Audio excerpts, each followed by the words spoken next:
Welcome to Aaravil சத்துமாவு வழங்கும் positivity. நான் எந்த புத்தகம் படிக்கிறதுன்னு எப்படி சார் சூஸ் பண்ணுறது? அதுக்கு ரொம்ப முக்கியம் நம்மை படிக்க வைக்கிற புத்தகம், நம்மளை தூண்டணும். அந்த புத்தகத்தினுடைய முதல் நிபந்தனை. என்கிட்ட என்ன குறைகள் இருக்குங்கிறத சுட்டி காட்டுமா சார் புத்தகங்கள்?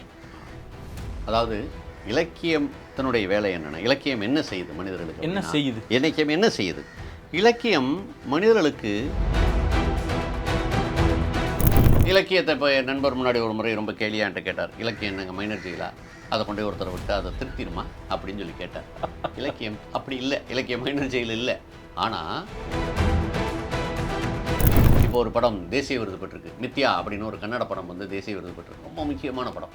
அந்த படம் வந்து என்ன, அந்த படத்தினுடைய சாரம் என்னென்னா, அப்பா அம்மா 2 பேரும் தற்கொலை பண்ணிக்கிட்டாங்க.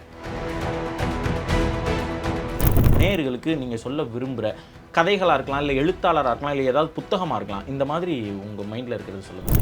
என்ன பெற முடியும் ஒரு கதையிலேருந்து? இப்போ அசோகமித்திரனுடைய அம்மாவுக்காக ஒரு நாள்னு ஒரு கதை போனால், அதில் வந்து 10வது நாளில் திருப்பாலை பக்கத்தில் அவங்க பையன் வீட்டில் இருக்காங்க, ரோட்டை கிராஸ் பண்ணும்போது ஏதோ ஒரு 2 வீலர் வந்து ஏற்றி இறந்து போயிடுறாங்க. நீங்கள் அடிக்கடி படிக்கிற புத்தகம், வாசிக்கிற புத்தகம்? நான் எப்பொழுதுமே அடிக்கடி வாசிக்கிற புத்தகம் அப்படின்னா, சார் இப்போ அடுத்து நான் படிக்கணும்னு எடுத்து வச்சுருக்கேன், இல்லை வாங்கணும்னு நினச்சிருக்கேன் அப்படிங்கிற புத்தகம் சார்? இதை என்னுடைய இன்னொரு நண்பர் எனக்கு பரிந்துரைத்தார். ரொம்ப எனக்கு இந்த புத்தகம் வந்து பிடிச்சிருந்துச்சு. இப்போ சமகாலத்தில் இருக்கக்கூடிய உங்களை கவர்ந்த சமகால எழுத்தாளர்கள் யாராவது இருந்தால்? எனக்கு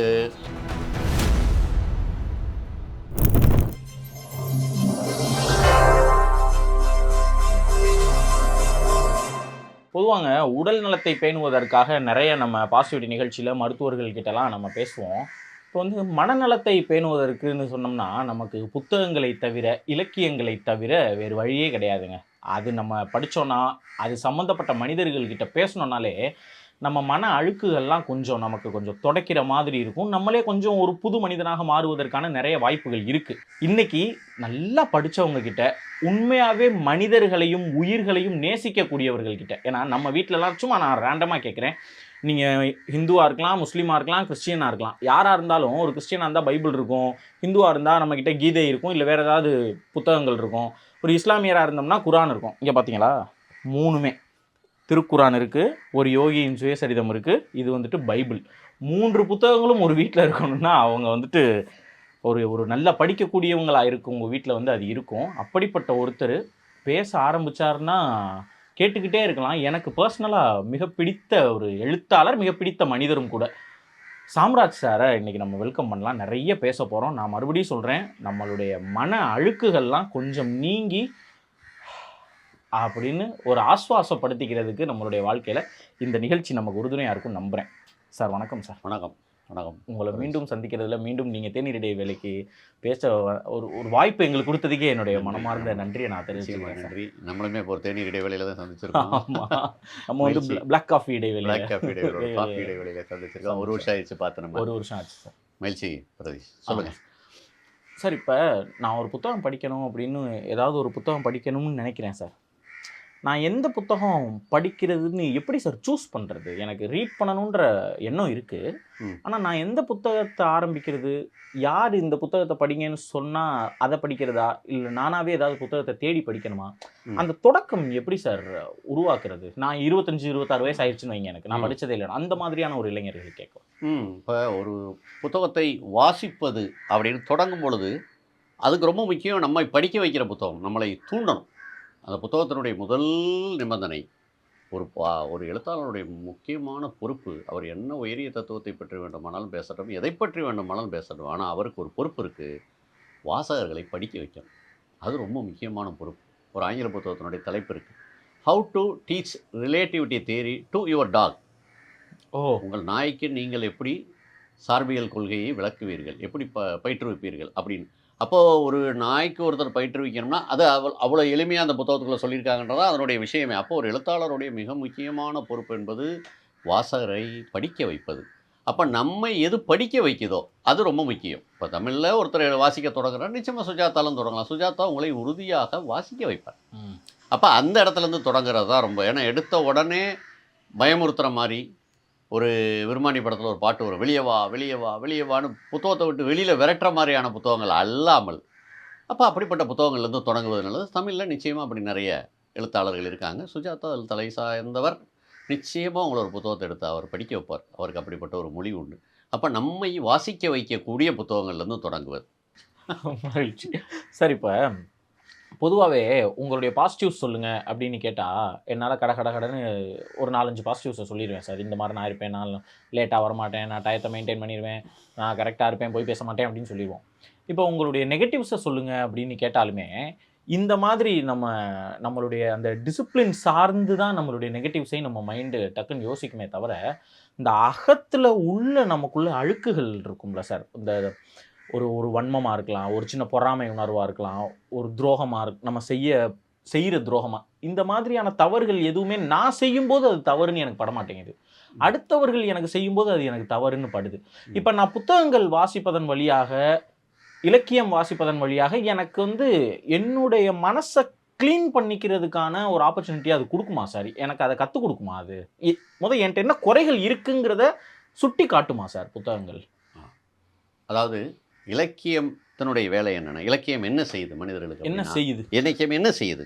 இலக்கியம் மனிதர்களுக்கு நூற்றுக்கணக்கான வாழ்க்கையை முன்வைக்குது. நூற்றுக்கணக்கான வாழ்க்கையும், நூற்றுக்கணக்கான சிக்கல்களையும். மனிதர்களுக்கு இருக்கக்கூடிய நல்லது, கெட்டது, மிக மோசமானது, கருப்பானது, இருட்டானது, எல்லா விதமான மனிதர்களுக்கு ஏற்படக்கூடிய சிக்கல்களை இலக்கியம் பல்வேறு மனிதர்களுடைய வாயிலாக இலக்கியமும் ஒரு மனிதருக்கு அறிமுகப்படுத்துது. இந்த உலகத்தில் புனிதர்கள் என்று யாரும் இல்லை. எல்லாருமே பிழையுடன் கூடிய மனிதர்கள் தான், நான் உட்பட எல்லாருமே அப்படித்தான். இந்த பிழையை நாம் பிழை என்று உணர்ந்து கொள்வதற்கு அதுதான் முக்கியமான விஷயமே. இலக்கியத்துடைய வேலையே முதல்ல ஒருத்தனுக்கு இந்த பிழை நான் மாத்திரம் செய்யலை, எல்லாருமே செய்கிறாங்க ஒன்று. அப்புறம் இந்த பிழையை குறித்து பிழைன்னு உணர்த்துவதே அது மாத்திரம். வேறு எங்கே நீங்கள் இந்த சமூகத்தில் ஒரு மனிதன் அறம் சம்பந்தமான விஷயங்களையும் இது போன்ற விவாதங்களையும் வேறு எந்த அரங்கத்திலேருந்து ஒரு மனிதன் பெற்றுவிட முடியும்? இலக்கியம் அல்லாமல் நம்ம பள்ளி கல்வியிலேருந்து பெற்ற முடியுமா? வேறு நம்மளுடைய அறநெறி நூட்கள் நீங்கள் சொல்கிற மாதிரி செய்யாதே இப்படி தான் சொல்லுது. மத நூட்கள் அதத்தை மட்டும்தான் பேசுது. இதுக்கு பிறகு நீங்கள் கலைக்கு திரும்பி வந்தீங்கன்னா தான் கலை தான் இதை பற்றி விவாதிக்குது. கலைன்னா அதுக்குள்ளே நான் எல்லாத்தையுமே கொண்டு வந்துக்கிறேன், சினிமா எல்லாவற்றையுமே கொண்டு வரேன். அதில் குறிப்பாக மொழி சார்ந்த இலக்கியம் இன்னும் கூடுதலாக அதை பேசுது. ஏன் அதில் பேசுதுன்னா, ஏன் அதில் கூடுதலாக பேச முடியுதுன்னு சொன்னால், ஒரு சினிமா ஒரு எல்லைக்குட்பட்டதோ 2 மணி நேரம் சினிமா. ஆனால் ஒரு இலக்கிய பிரதி என்பது அதற்கு எவ்வளோ பெருசு வேணால் எழுத முடியும். இப்போ குற்றமும் தண்டனையும்னு தாஸ்தோவ்ஸ்கி எழுதுறாருன்னா, அவர் எழுதுறாரு ஆயிரக்கணக்கான பக்கங்கள் எழுதுறார். அப்போ ஆயிரக்கணக்கான பக்கங்களும் எதை பற்றியான விவாதம் நடக்குதுன்னா, குற்றமும் தண்டனையும் குறித்தான விவாதங்கள் தான் நடக்குது. அவருடைய கரமசோ பிரதர்ஸும் அதை பற்றி தான். அவருடைய எல்லா புத்தகங்களும் மனிதர்களுடைய இருண்ட மூலைகளில் இருக்கக்கூடிய அந்த இருண்ட ஒளியை பற்றி தான் பேசுது. ஏன் அது அவ்வளோ இருட்டாக இருக்குது, மனித ஆன்மா ஏன் இப்படி கரைபட்டிருக்குன்றதை பற்றி பேசுது. அப்போ மனிதர்கள் தங்களை அறிந்து கொள்வதற்கு, தங்களுடைய அகத்துக்குள் இருக்கக்கூடிய இருட்டை அறிந்து கொள்வதற்கு இலக்கியத்தின் வழியாகத்தான் அறிந்து கொள்ள முடியும். ஏன்னா அது அவர்களை போன்ற சக மனிதர்களை பற்றி பேசுகின்ற ஒன்றாக இருக்குது. அப்போ ஒருவரை இலக்கியம் திருத்துமா? இலக்கியத்தை இப்போ என் நண்பர் முன்னாடி ஒரு முறை ரொம்ப கேலியான்ட்டு கேட்டார், இலக்கியம் என்னங்க மைனர் ஜெயிலா, அதை கொண்டு போய் ஒருத்தரை விட்டு அதை திருத்திடுமா அப்படின்னு சொல்லி கேட்டார். இலக்கியம் அப்படி இல்லை, இலக்கியம் மைனர் ஜெயில் இல்லை. ஆனால் இலக்கியம் ஒருவனை உள்ளே போய் வேலை பார்க்குது. நான் என்னுடன் பேசும்பொழுது முதல் முக்கியமான விஷயம், நான் உண்மை தான் பேசுவேன். ஏன்ட்ட நான் எப்படி போய் பேசுவேன்? அது என்ன கொஞ்சம் கொஞ்சமாக என்னை பற்றி நான் என்னவாக இருக்கேன் இந்த உலகத்துக்கு, எனக்கும் சக மனிதர்களுக்குமான உறவு என்னவாக இருக்குது, நான் எப்படி இதில் நல்லவனாக இருக்கேன், எப்படி மோசமானவன் இருக்கேன், எந்தெந்த இடத்துல எல்லாம் நான் மோசமாக இருந்துக்கிட்டேன், மோசமாக நடந்துக்கிட்டேன், இப்படி எல்லா விஷயத்தையும் அது மேற்கொண்டு வரும். அப்போது ஒரு மனிதன் தன்னைத்தானே கண்ணாடியில் பார்ப்பது, அதுதான் விபாசனா தியான முறை. இந்த விபாசனா தியான முறையினுடைய ஒரு குறுகிய வடிவம் தான் நான் இலக்கிய வாசிப்புன்னு சொல்லுவேன். இலக்கியம் வாசிக்கக்கூடிய ஒருவனுக்கு அவன் கிட்டத்தட்ட அந்த உணர்வு எல்லாத்தையுமே அடைகிறான். இந்த விஷயத்தெல்லாம் ஏன்னா இப்போ ஒரு படம் தேசிய விருது பெற்றிருக்கு, மித்யா அப்படின்னு ஒரு கன்னட படம் தேசிய விருது பெற்றிருக்கு. ரொம்ப முக்கியமான படம். அந்த படம் என்ன, அந்த படத்தினுடைய சாரம் என்னென்னா, அப்பா அம்மா 2 பேரும் தற்கொலை பண்ணிக்கிட்டாங்க. அந்த ஒரு வீட்டில் ஒரு பையன் தங்கச்சி இருக்காங்க. இவங்க 2 பேரையும் சித்தி சித்தப்பா வீட்டுக்கு வளர்க்க கூப்பிட்டு வருவாங்க மும்பையிலேருந்து. இந்த பையன் ரொம்ப திடமாக நம்புகிறான், தன் தங்கை நல்ல குட்டி குழந்தை, அந்த குழந்தைனால தான் அம்மா அப்பாவும் செத்து போயிட்டாங்கன்னு அந்த பையன் உறுதியாக நம்புகிறான். இவங்க அந்த பொண்ணுனால தான் சண்டை பிரச்சனை. அப்போ அந்த பொண்ணு மேலே அவனுக்கு தீராத வெறுப்பு இருக்குது. படத்தினுடைய இறுதி காட்சியில் அந்த பொண்ணை கொண்டு போய் ஒரு தண்ணியில் கொண்டு போய் கொள்றதுக்கு கொண்டு போய் விட்டு தண்ணிக்குள்ளே விட்டுருவான். விட்டுட்டு திரும்பி போய் காப்பாற்றிட்டு வருவான். இந்த விட்டுட்டு திரும்பி போகிறதுக்கு இருக்கு இல்லையா, இது இந்த இந்த தூரத்தை மனிதர்கள் எல்லா பேருமே கிடக்கிறோம் வாழ்க்கையில். அவ்வளோ தீமைக்கு பக்கத்தில் நம்ம போயிட்டெல்லாம் வரத்தான் செய்கிறோம் நம்ம வாழ்க்கையில். அப்போ இந்த அந்த படம் என்ன செய்யும்? ஒரு மனிதன் அத அத வந்து அந்த படத்த பார்க்கும்போது ஒவ்வொருத்தருக்கும் நம்ம இதெல்லாம் பண்ணியிருக்கோம்ல, இது இவ்வளோ பக்கத்தில நம்மளும் பண்ணியிருக்கோமா? ஒரு கொலைக்கு அருகாமையில போயிருக்கோமான்னா, ஆமா போயிருக்கோம். யார் போகல? மனதளவுல போகாதவர்கள் யார்? அப்ப நீங்க இந்த குற்றத்துக்கு நம்ம இவ்வளோ அருகாமையில போயிருக்கோமா? ஆமா, அந்த அருகாமையில போயிருக்கோம். மனதிற்குள்ள அவ்வளவு தீமைகளை எல்லாம் யோசிச்சு பார்த்துருக்கோம். அப்ப இவ்வளவு தீமைகள்லாம் நம்ம மனதுக்குள்ள இருக்கா? நம்மளே அச்சப்படக்கூடிய அளவில். காந்தியுடைய ஒரு பிரபலமான வரி இருக்கு. "தனிமையிலும் இருட்டிலும் தீமை செய்யாதவன் எவனோ அவன்தான் நேர்மையானவன்" அப்படின்னு. அப்ப நம்ம அவ்வளவு குற்றத்துக்கு பக்கத்துல தான் போயிட்டு வரோம். அப்ப ஒரு இலக்கியம் வாசிக்கக்கூடிய ஒருவருக்கு இந்த வாழ்க்கையில நம்ம என்னவாக இருக்கோம்? யாரா இருக்கோம்? ஒருத்தர் வந்து இலக்கியத்தை தனக்குள் அனுமதித்தாரானால் தனக்குள் அனுமதித்தாரானால் அவர் வந்து வாழ்க்கையில நிறைய விஷயங்கள்ல வந்து ஒரு நல்லதை நோக்கி போக முடியும். ஏங்கப்பா! அருமையான இதில எத்தன புத்தகம் வந்துச்சு, எத்தன வரிகள் வந்துச்சு, என்ன ஏதுன்னு திருப்பி நான் போய் எடிட்ல உட்காந்து பார்த்தா தெரியும். நேயர்களும் கொஞ்சம் பொறுமையா இத பார்த்தா தான் சார் புரிய வரும். சார் இப்ப இந்த நீங்க சொன்ன விஷயம், நான் ஒரு தப்பு பண்றேன், என்கிட்ட பிழை இருக்குங்கிறத நானே உணரணும் அப்படின்னா, தனிமையில என்னைய போய் 11 நாள் விடுறது ஒண்ணு, ஒரே ஒரு சிறுகதைய படிக்கிறது ஒண்ணு அப்படிங்கிறத நான் இதிலிருந்து புரிஞ்சுக்கிறேன் சார். நிச்சயமா, அந்த நிச்சயமா. மாதிரி எங்களுக்கு உங்களுக்கு மனசுக்கு நெருக்கமான, எல்லோரும் படிச்சா மனசு கொஞ்சமாச்சும் நீங்க உங்கள பத்தி சிந்திப்பீங்க அப்படின்னு இருக்கக்கூடிய நேயர்களுக்கு நீங்க சொல்ல விரும்புற கதைகளா இருக்கலாம், இல்ல எழுத்தாளரா இருக்கலாம், இல்ல ஏதாவது புத்தகமா இருக்கலாம். இந்த மாதிரி உங்க மைண்ட்ல இருக்கிறத சொல்லுங்க சார். இப்போ ஒரு எழுத்தாளர் அப்படின்றத விட நிறைய இருக்காங்க. தமிழ்ல மாஸ்டர்ஸ்ன்னு நிறைய பேர் இருக்காங்க. இப்ப நீங்க வந்து ஒரு கதை ஒருவருக்கு என்ன குடுக்கும்? என்ன பெற முடியும் ஒரு கதையிலருந்து? இப்ப அசோகமித்திரனுடைய அம்மாவுக்காக ஒரு நாள்னு ஒரு கதை இருக்கு. நீங்க படிச்சீங்கன்னா ரொம்ப எளிமையான கதை மாரி தான் தோணும் அந்த கதை. அம்மா வந்து அ அந்த கதையில இருக்கக்கூடிய மையப்பாத்திரமான ரகு, அவன்ட்ட வந்து இன்னைக்கு பக்கத்து ஒரு படம் நல்ல படம்னு சொல்றாங்க. இங்க இதுல ஓடுது. கிருஷ்ணவேணியில எங்கேயோ ஓடுது. ராஜகுமாரியில ஓடுது. பார்க்கலான்னு பக்கத்து வீட்டுக்காரம்மா கூப்பிட்டுருக்கான். போலாம்னு இருக்கேன். நீ சீக்கிரமா மத்தியானம் வர முடியுமா? அப்படின்னு கேட்குறாங்க. அன்னைக்கு சனிக்கிழமை அவனுக்கு அலுவலகம் மர நேரம் தான். அவன் ஒரு மாரி அந்த படத்துக்கா அப்படின்னு சொல்லிட்டு தலையாட்டிட்டு போயிடுறான். அவன் ஆஃபீஸ் போறான். ஆஃபீஸ்ல போயிட்டு கூட இருக்கக்கூடிய ஒரு நண்பனும் அவனும் வெளிய வந்து நிக்கிறான். அவன் ஏதோ இவன்ட்ட காசு வாங்க ஏதோ எங்கேயோ போகணுன்றதுக்காக இவன்ட்ட கொஞ்சம் இருக்க பணத்த வாங்கிட்டு போயிடுறான். பார்த்தா இவன்ட்ட பணம் திரும்ப பஸ்ஸுக்கு வந்து கொஞ்சம் குறைவா இருக்கு. வீடு வரைக்கும் போய் இறங்க முடியாது. இப்ப யார்ட்டயாவது வாங்கலான்னு பார்த்தா, ஆஃபீஸ்ல யாருமே இல்ல. செக்யூரிட்டி தான் இருக்கான். அவன் எங்கேயோ போயிடுறான். அப்புறம் பக்கத்துல தான் ஒரு அலுவலக நண்பருடைய வீடு இருக்குன்னு சொல்லி தேடி அவர போய் பார்த்தா, அவரு இல்ல அவன் மனைவி என்ன விஷயமா வந்தீங்கன்னு கேட்குறாங்க. அவன்ட்ட போய் நான் அப்படி காசு கேட்டு வந்தேன்னு சொல்ல முடியாதுன்னு சொல்லிட்டு திரும்பி வந்துடுறான். கடைசியா பஸ்ஸில் ஏறுறான். பஸ்ஸில் ஏறுனா வீடு வரைக்கும் போய் இறங்க முடியாது. ஒரு 2 ஸ்டாப் முன்னாடி தான் இறங்கணும். 2 ஸ்டாப் முன்னாடி இறங்கி வீட்டுக்கு நடந்து போறான். போனா அம்மா வந்து நேரமாயிருது. அதுக்கப்புறம் படத்துக்கு போ முடியாது. அம்மா ஒண்ணும் இல்ல சாப்பாட எடுத்து வச்சிருக்கேன்றாங்க. சாப்பிட்றான். அவன் எதுவும் 2 பேரும் எதுவுமே பேசிக்கல. சாப்பிட்டு முடிக்கிறான். அம்மா வந்து ஃப்ளாஸ்கில டீ இருக்கு குடின்றாங்க. கதை முடிஞ்சிருது. அவ்வளோதான் கதை. கதைக்கு தலைப்பு வந்து அம்மாவுக்காக அம்மாவுக்காக ஒரு நாள் அப்படின்னு. நம்ம வாழ்க்கையில நம்ம கூட இருக்கக்கூடியவங்க ரொம்ப எளிய காரியங்கள தான் கேட்குறாங்க. பல சமயங்கள்ல. இந்த எளிய காரியங்களை நம்ம செய்றதே இல்ல. அப்ப இந்த அம்மாவுடன் ஒரு நாள்ன்றது நம்ம கதைய விரிச்சு போனோம்னா, அவ்வளோ வந்து விசாலமா நம்ம வாழ்க்கையில எவ்வளவு தருணங்கள்ல நம்ம இப்படி இப்படி இருந்திருக்கோம்னு சொல்லி நமக்கு உணர்த்துது. நமக்கு பிரியமானவர்ட்ட, நம்மட்ட எதிர்பார்த்தவங்க நிறைய சமயங்கள்ல நிறைய பேர் எதிர்பார்க்கிறாங்க நமக்கே தெரியும். ஆனா செய்ய மாட்டோம். பூர்த்தி செய்ய மாட்டோம். கல் மனதா இருப்போம். இருக்கட்டும் இன்னொரு தடவ கேட்கட்டும் அப்படின்ற மாரிலாம் இருப்போம்.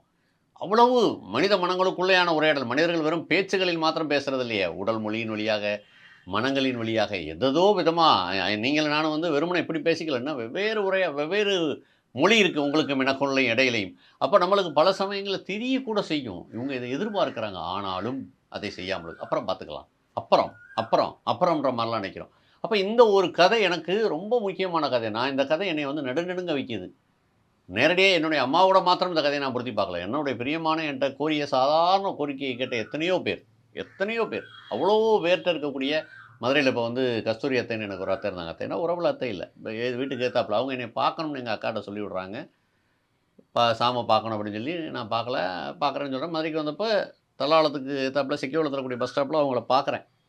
நிக்கிறாங்க. சரி இங்க தான் நிக்கிறாங்க. கொஞ்ச நேரம் கழிச்சு பார்ப்போம் அப்படின்ற மாரி சொல்லிட்டு இன்னொரு ஃபோன் பேசிட்டு இருந்தேன். அதுக்குள்ள அவங்க ஏறி போயிட்டாங்க. போனா, அதுல வந்து 10வது நாள்ல திருப்பாலை பக்கத்துல அவங்க பையன் வீட்ல இருக்காங்க. ரோட்ட கிராஸ் பண்ணும்போது ஏதோ ஒரு டூ வீலர் வந்து ஏத்தி இறந்து போயிடுறாங்க. அப்ப அன்னைக்கு அந்த ஃபோன் கால நிறுத்திட்டு அவங்களோட பேசியிருந்திருக்கலாம் நான். அப்ப நம்ம வாழ்க்கையில வந்து இப்படித்தான் எது முக்கியம்? ஒரு தருணத்துல நீங்க வந்து ஒன்ற வந்து வாழ்க்கையிலுடைய திருப்பி ஒருபொழுதும் போக முடியாத தவறுகளை எல்லாம் நம்ம இழைக்கிறோம் வாழ்க்கையில. இப்படி எத்தனையோ தருணங்கள் நம்ம வாழ்க்கையில் இருக்குது. அப்போ இந்த ஒரு கதையை ஒருவர் நன்றாக உணர்ந்து உள்வாங்கி வாசிக்கும் பொழுது, அதற்கு பிறகு அவர் வாழ்க்கையில் அவரை நோக்கி சொல்லாக, செயலாக அல்லது உணர்த்துதலாக இப்படி ஒன்று வரும் பொழுது, அதை அவர் நிராகரிப்பதற்கு முன்னால் பரிசீலிப்பார். அப்போ இந்த இடத்தை வந்து ஒரு கதை பண்ணுது இல்லையா? இலக்கியத்தினுடைய வேலை, கலையினுடைய வேலை, இலக்கியத்தினுடைய மனித மனதை நெய்வது, நல்லவனற்றை நோக்கி நெய்து வைப்பது. அதுதான் இலக்கியத்தினுடைய ரொம்ப முக்கியமான வேலையே. அவனுடைய மனதை அப்படியே கொஞ்சம் நெகிழ்வாக மாற்றி வைப்பது.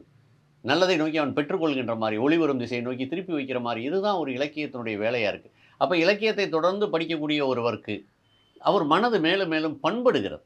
ஒரு கதை இருக்குது, மக்சிம் கார்கியினுடைய ஒரு கதையினுடைய தலைப்பு அப்புறம் சொல்கிறேன். அது ரஷ்யாவில் நடக்குது அந்த கதை. ரஷ்யாவுக்கு வெளியில், ரஷ்யாவுக்குன்னா ரஷ்யாவில் மாஸ்கோலாம் தாண்டி இங்கே ரொம்ப தூரத்தில், அந்த ரயில் நிலையத்தில் வாரத்துக்கு 2 ரயிலோ 3 ரயிலோ தான் வரும். மிச்ச நாட்கள்லாம் அவங்களுக்கு ஒன்றும் பெரிய வேலைகளை நிற்காம தான் போகும் ரயில் எல்லாமே. அங்கே ஒரு 5, 6 வேலைக்கு ஆட்கள் இருக்காங்க. ஒரு ஸ்டேஷன் மாஸ்டர் இருக்கார், ஒரு கூட்டுற அம்மா ஒருத்தவங்க இருக்காங்க, ஒரு கிளர்க்கு, அப்புறம் அந்த அடிப்படையான பணிகளை செய்வதற்கான ஒருத்தர், இன்னொரு இப்படி ஒரு 5, 6 பேர் தான் இருக்காங்க.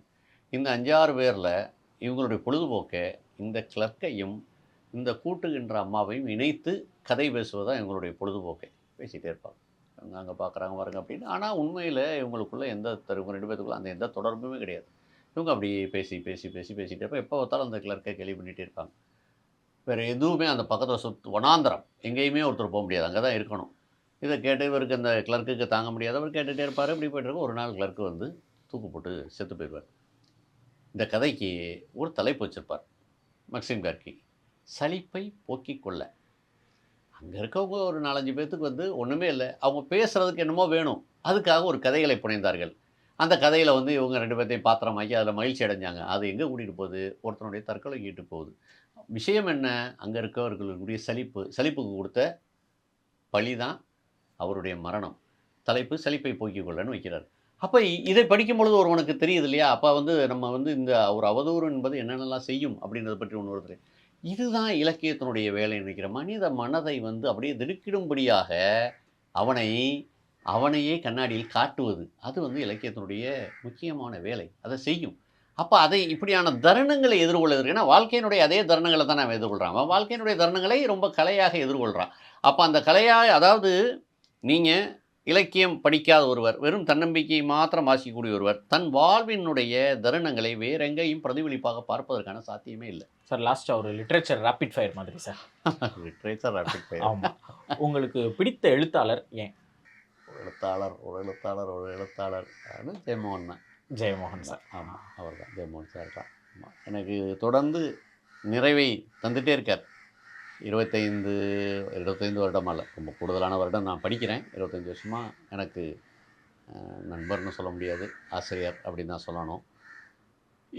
ஒருவர் வந்து நம்மளை தொடர்ந்து கைவிடாமல் இருப்பதுன்றது ரொம்ப முக்கியம். இப்போ தோழர் தியாக என்னுடைய ஆசிரியர், 34 வருடமாக எனக்கு ஆசிரியர். 34 வருடமாக என்னை அவர் கைவிடாமல் இருக்கார். அவ்வளோ. இப்போ இன்றைக்கி நான் வீட்டுக்கு போனாலும் எனக்கு புதிய விஷயங்கள், புதிதாக ஒரு கோணத்தை எனக்கு அவர் வந்து கற்றுத்தருவார். அப்படி அரசியலில் தோழர் தியாக இருப்பது போல் இலக்கியத்தில் வந்து ஜெயமோகன் சார் என்பது அவருடைய கலை இலக்கியத்தின் வழியாக, அவருடைய கதைகளின் வழியாக தொடர்ந்து எனக்கு கொடுத்து கொண்டே இருக்கிறார். அவருடைய சில கட்டுரைகள் எனக்கு எப்போயா சில மாறுபாடுகள் இருக்கலாம், ஆனால் கட்டுரைகளையும் கூட நிறைய விஷயங்களை வந்து தொடர்ந்து அவர் எந்த வகையில் எனக்கு அவ்வளவு ஆதர்சமாக இருக்கார் அப்படின்னா, ஒரு மனிதன் எவ்வளவு உழைக்க முடியும் என்பதை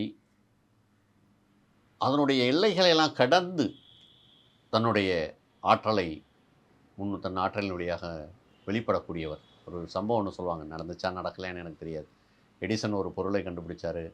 அந்த பொருள் வந்து ஒரு மணி நேரத்துக்கு ஒரு நிமிஷத்துக்கு 25 சுழற்சி சுற்றும் அப்படின்னு சொன்னால், அதை கண்டுபிடிச்ச பிறகு அவர் உதவியாளர்கிட்ட சொல்லி 25 30 ஆக்குறாரு, 30 35 ஆக்குறாரு, 40 ஆக்கும்போது அது வெடிச்சிருது.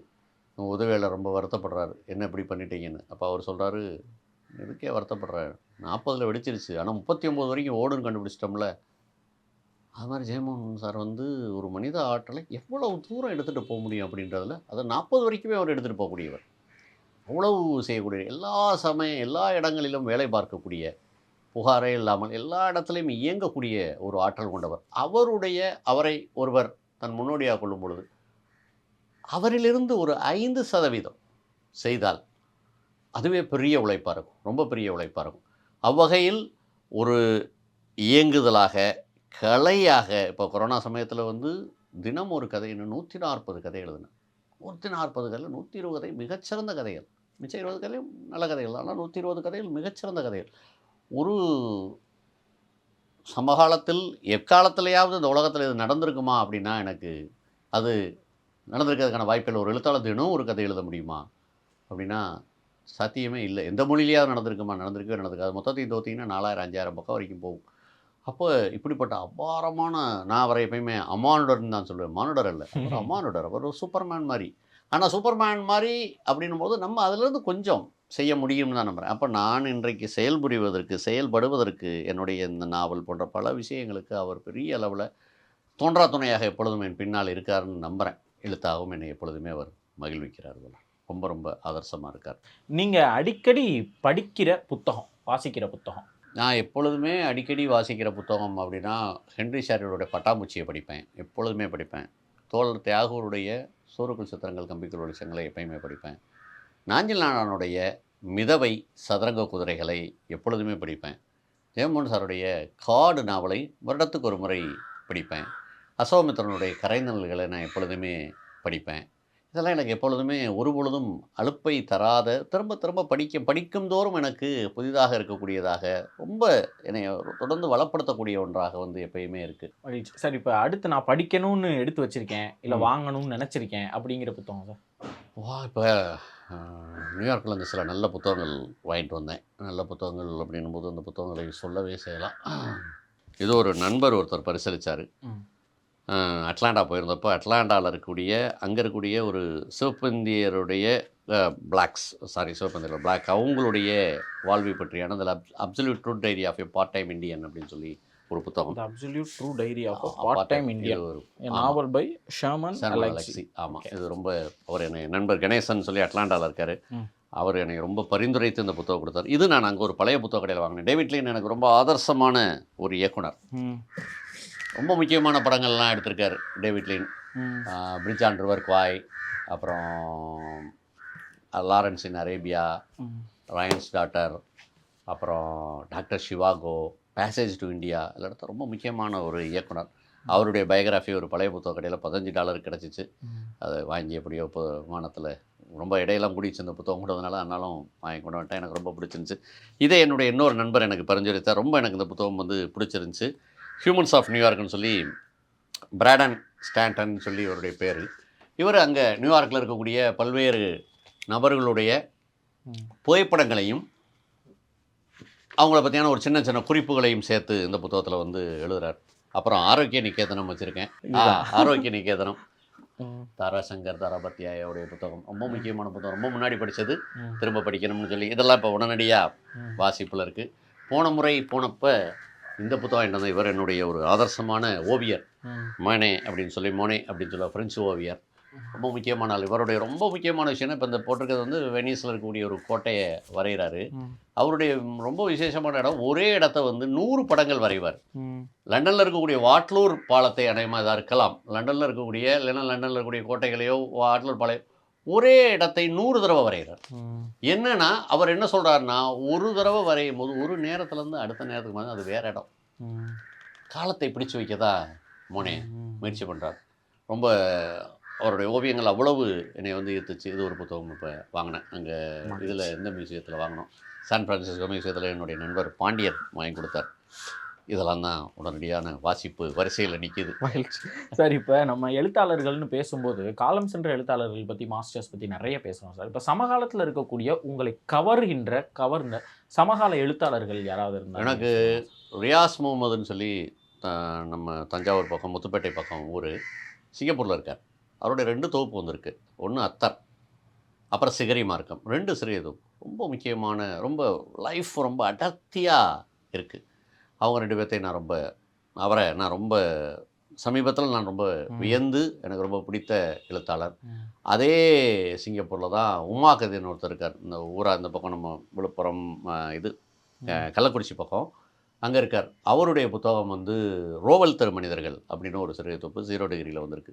ரொம்ப முக்கியமான ஒரு சிறுகதை தொகுப்பு. இந்த 2 சிறுகதை தொகுப்பும் சமீபத்தில் என்னை வந்து ரொம்ப ஈர்த்த புத்தகம். நான் ஃபிக்ஷனாக கதிரவன் மகாலிங்கம்னு ஒருத்தர் துபாய் வாழ்க்கை பற்றி 2601ன்னு ஒரு புத்தகம் ஒன்று எழுதியிருக்கார். துபாயில் போய் வேலை பார்ப்பவர்களை பற்றி. அவர் கதிரவன் வந்து ஒரு இலக்கிய பின்புலம் கொண்டவரோ அப்படியெல்லாம் கிடையாது. அவருடைய அங்கே இருக்கவங்களுடைய கதைகளை முகநூலில் எழுத ஆரம்பிக்கிறாரு. அப்புறம் நிறைய பேர் வந்து கதை சொல்கிறாங்க. அதே புத்தகமாக 2601ன்னு வந்திருக்கு. 3 விதமான வாழ்க்கை அந்த புத்தகத்தில் இருக்குது. ஒன்று துபாயில் இருக்கிற அந்த 2601ன்றதே துபாயில் அவருடைய எண். அவருக்கு அங்கே பேரெல்லாம் கிடையாது, கதிரவன்லாம் கிடையாது, கதிரவன் மகாலிங்கம்லாம் கிடையாது. அங்கே 2601 தான் அவருடைய எண். அப்போ அந்த துபாய் வாழ்க்கைன்றது என்னவா இருக்குது, அங்கே துபாயில் வேலை பார்க்கக்கூடியவர்களுடைய வாழ்க்கை என்னவா இருக்குன்றதை பற்றியான ஒரு கதை ஒரு ஒரு ஒன்று ஒரு கோணத்தில் போகுதுன்னா, அங்கே வேலை பார்க்குறவர்களுடைய வாழ்வு என்னவா இருக்குது, இங்கே இந்தியாவில் தான் அவங்க என்ன பின்புலத்தில் வந்தாங்க, அது இன்னொரு பக்கத்தில் பேரலாக போகுது. அப்புறம் இந்த துபாயில் வேலை பார்ப்பவர்களுடைய இந்த வாழ்க்கை இதுக்கெல்லாம் பின்னாடி கூடிய பொருளாதார விஷயங்களும் அங்கே இருக்கக்கூடிய மொத்தமான அந்த பொருளாதார கட்டமைப்பை பற்றி. சீன நிறுவனங்கள் தான் அவங்கள வேலை பார்க்க வைக்குது, சீன கண்காணிப்பாளர்கள் தான் இருக்காங்க, இப்படியான விஷயங்களை பற்றி இப்படி ஒரு 3 தளத்தில் அந்த கதை அந்த அனுபவம் வந்து பயணிக்குது. அதில் ரொம்ப முக்கியமான விஷயம் என்னென்னா, இந்த இப்போ தான் சமீப காலத்தில் தான் போயிட்டு அவர் திரும்பி வந்திருக்காரு. இந்த 20-30 வருடத்தில் தமிழ்நாட்டில் இருந்து போய் வேலை பார்க்குறாங்க. இவங்களுடைய வாழ்வில் இருக்கக்கூடிய கதைகள் இருக்கு இல்லையா, அதில் மகத்தான காதல் கதைகள், மாபெரும் சாதிய ஒடுக்குமுறைகள், அங்கே போய் துபாயிலேயே ஒருத்தரை வச்சு இங்கே இருக்கக்கூடிய குடும்பங்கள் அவர்களை சுரண்டி பிழைப்பதுன்னு சொல்லி இதுவரை நாம் கேட்டறியாத கதைகளாக வந்திருக்கு. அப்போ திரும்ப எனக்கு அதில் என்ன தோணுதுன்னா, இந்த கதைகளெல்லாம் இங்கே இருக்கக்கூடிய எழுத்தாளர்கள் தான் கேட்டிருக்கணும். நம்ம அதெல்லாம் கேட்கல. ஆனால் கதிரவன் மகாலிங்கம்ன்ற ஒரு எழுத்தாளர்கள், ஆனால் அவர் அந்த கதைகளை எல்லாம் கொண்டு வந்து வைக்கிறார். ரொம்ப முக்கியமான புத்தகம்னு சொல்லுவேன். அது ஒரு பெரிய இலக்கிய தரத்தில் இருக்கா அப்படியெல்லாம் இல்லை, ஆனால் அதில் வாழ்வு இருக்குது, உண்மை இருக்குது, அடர்த்தியான உண்மை இருக்குது, மிக மிக மிக மிக அடர்த்தியான உண்மை இருக்குது. அது சமீபத்தில் நான் படித்த ரொம்ப முக்கியமான புத்தகம்னு சொல்லுவேன். மகிழ்ச்சி சார், நன்றி. Thank you so much. உங்களுடைய நேரத்துக்கு என்னுடைய மனமார்ந்த நன்றியை தெரிவிச்சுக்கிறேன் சார். நன்றி. வழக்கம் போல போன தடவை உங்களுக்கு பிடிச்ச மாதிரி இதில் ஒரு உட்காருங்க சார், ஐயோ சார், அந்த புத்தகம் இருந்தனால என்னால் எந்திரிக்க படக்கு. எப்பயுமே உங்கள்கிட்ட பேசினாலே எனக்கு ஒரு ஏதாவது ஒன்று ஓப்பன் அப் ஆகும், ஏதாவது ஒரு செழுமை ஏதாவது எனக்குள்ளே நடக்கும், ஏதாவது ஒன்று செய்ய ஆரம்பிப்பேன். நான் சொன்ன மாதிரி இந்த சோற்று கணக்கு படித்து இதெல்லாம் முன்னாடி படித்தது. அதுக்கப்புறம் நானுமே நிறைய படிப்பு வந்துட்டு முன்னாடி புத்தகங்கள் வாசிக்கிற அளவுக்குலாம் இப்போ நான் வாசிக்கிறது இல்லை. ஆனால் உங்கள்கிட்ட பேசும்போது என்னமோ தெரியல, எதையாவது ஒன்று படிக்கணும், எதையாவது ஒன்று செய்யணும்னு எனக்கு தோணுது. ஏதோ ஒரு புத்தகத்தை எடுத்து நானும் வாசிக்கிறேன் அப்படின்னு சொல்லி பெருமாள் முருகன் அவருடைய இந்த கூலமாதாரிங்கிற புத்தகத்தை வாசிக்கணும்னு சொல்லி யோசிச்சுக்கிட்டு இருந்தேன். நான் ஆனால் யோசிச்சுக்கிட்டே 4-5 நாளாக யோசிச்சுக்கிட்டே இருக்கேன். இப்போ படிக்க தொடங்கிடுவேன்னு நினைக்கிறேன். இப்போ உங்கள்கிட்ட பேசிட்டு போய் இன்றைக்கே தொடங்குறதுக்கு வாய்ப்பு இருக்குது. மகிழ்ச்சி சார், உங்களுடைய ஞானத்தையும் உங்களுடைய அறிவையும் எங்கள்கிட்ட பகிர்ந்துக்கிட்டதுக்கு எங்களுடைய மனமார்ந்த நன்றி. ஆமாங்க, இலக்கியம் இதைத்தான் செய்யும், இப்படிப்பட்ட நபர்களை உருவாக்கும். இந்த அறையை நான் வேணால் உங்களுக்கு ஒரு சர்க்குலேட் பண்ணி செல்வத்தை எடுத்து ஃபோட்டோ எடுத்து போட சொல்கிறேன். இந்த மாதிரியான அறைகள் தமிழ்நாட்டில் இருக்காங்கிறதே நிறைய பேருக்கு நமக்கு தெரியாது. நம்ம அறைகள்லாம் எப்படி இருக்கும், ஆச்சா புச்சான்னு இருக்கும். இங்கே முழுக்க புத்தகங்கள். நானும் எங்கள் பசங்க 2 பேருமே சின்ன பசங்க பேசிக்கிட்டு இருந்தோம். அண்ணே இங்கே ஒரு 1000 புத்தகம் இருக்குமானே அப்படின்னு. எனக்கு தெரியலடா தம்பி, எத்தனை இருக்குன்னு, எங்கே இருக்குது, எது எங்கே இருக்குது என்னன்னே தெரியலடான்னு. அவ்வளவு புத்தகங்களுக்கு நடுவில் மத்தியில் ஒருத்தர் வாழ்கிறாரு, புத்தகங்கள் பேசுகிறாரு, புத்தகங்கள் எழுதுகிறாரு, நிறைய பேரை நமக்கு அறிமுகப்படுத்துகிறாரு, நிறைய வாழ்க்கையை தெரிஞ்சு வச்சுருக்காரு. இந்த மாதிரியான மனிதர்களை எல்லாம் போற்றி பாதுகாக்க வேண்டியது நம்மளுடைய பொறுப்பு. அவங்ககிட்ட கேட்டால் அப்படிலாம் எங்களுக்கு ஒன்றும் தேவை கிடையாது, நாங்கள் காலையில் எந்திரிக்கிறோம், யோகா பண்ணுறோம், வாழ்றோம்னு போயிடுவாங்க. ஆனால் அந்த பொறுப்பு நமக்கு இருக்குன்னு நான் மிக உறுதியாக நம்புகிறேன்.